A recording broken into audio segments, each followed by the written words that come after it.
ఓం శ్రీ మహాగణాధిపతయే నమో నమః.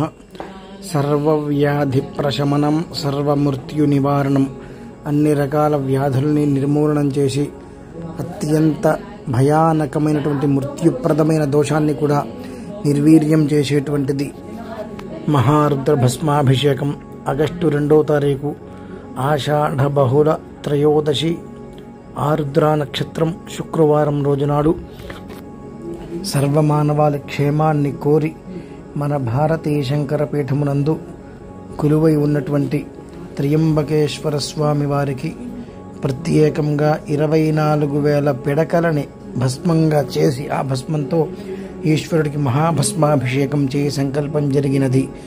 తద్వారా సకల కుటుంబాలు కూడా సౌఖ్యంగా సుఖంగా సౌభాగ్యంతో తులతూగుతూ ఉండాలి అనే ఒక ఉద్దేశ్యంతో ఈ మహారుద్ర భస్మాభిషేక సంకల్పం జరిగినది.